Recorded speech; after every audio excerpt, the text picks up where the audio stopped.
If I was president, upon assuming office every single day, I'd first close my eyes in a symbolic minute of silence, first to meditate and relieve office stress, but also to remind me I was voted to oversee the death of the myriad issues my office was created to address. Because now that I'm in office, I have less than 4 years.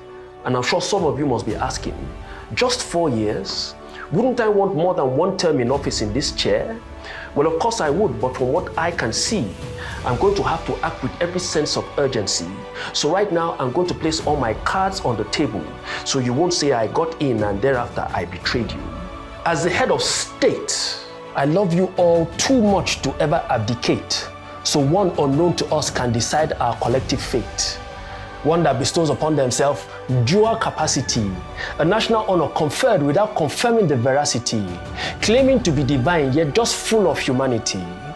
Look, the projection of demigods in our politics hinders the institution of political values positive. Besides, we don't even cross-check before assigning designations, because the Godfather is also the head of a criminal organization, so what else would you expect with such a faulty denomination? Let's separate the power of God from what fathers ought to do. Don't buy the lies demons and spirits brought to you. We must break the hold of what evil has always sought to do, because fellow Nigerians, this isn't a household where the sanctity of the Ozo room could be wrongly invoked. That's why, as part of my business, every single day, I listen to the songs that you all produce. I even sing along so I never have to try to deduce. That way I also won't have to try to make up any excuses. But I'm not talking about the melodies that flow from the radio. I mean the opinions that stream from your hearts and your souls. Because Amanda said every voice expresses some political choice.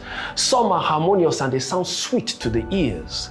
Most people really can't comprehend, irrespective of their years, the real issues we need to address in order to earn their cheer. But I know once adrenaline increases the heartthrob, ignorance could attack as a large and angry mob. So I seek to understand every beat your lives express before the madness takes you into cardiac arrest.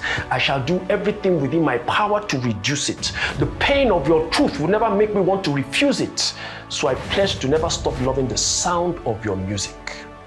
As the chief executive of the Federation, I am the head of national organization.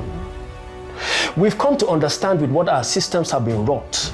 Our problem isn't that our statutes haven't been taught. We just haven't done enough to ensure that we enforce the law. When we see something wrong, we won't speak up and report it. When we do, the culprit will make efforts to distort it. Get connected to someone in authority who will abort it, exerts undue influence and thereafter even flaunts it. But no matter the size of the monster, your job is to hunt it. Because when you don't, you only help establish and reinforce it. So we only triumph when your actions show you really want it. Because the president is only as strong as the citizens stand for their rights. So when you fail to take a stand, it hinders our collective fight. It also adversely affects every single one of our lives. So let me flip the script before I surprise all of you. I promise you, I will not employ the teeming youth. And like I said before, I'm not here to tell lies, only the truth. Look, jobs can't and shouldn't be created when there's nothing to produce in return. Anyone that simply absorbs more youth really doesn't think long term. Jobs should only be created in response to the needs they ought to address.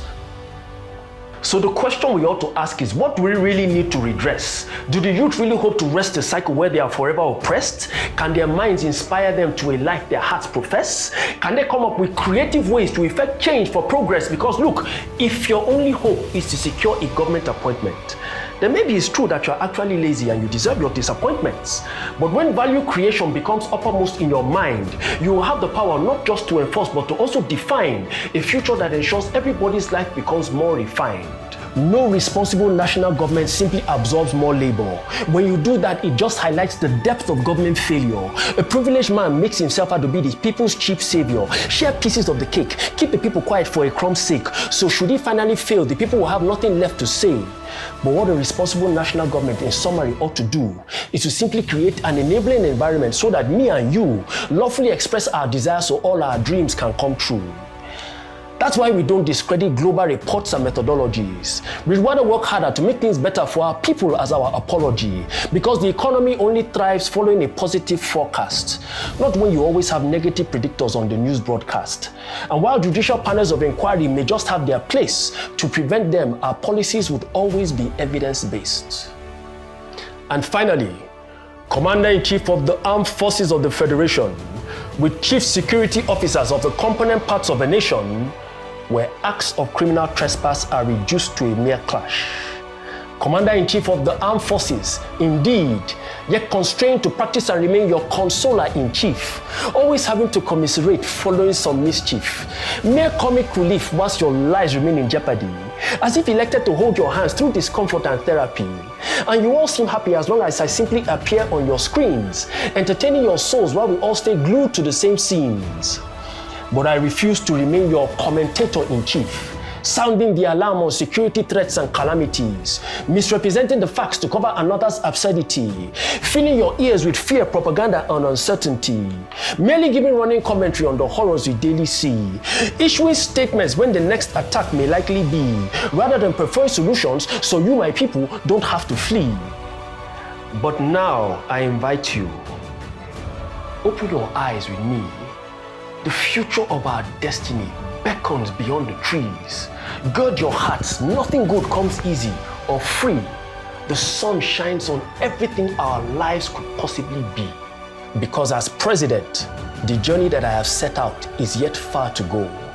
But one thing I am sure of, one thing I do know, the future we desire in our hearts has today started to glow.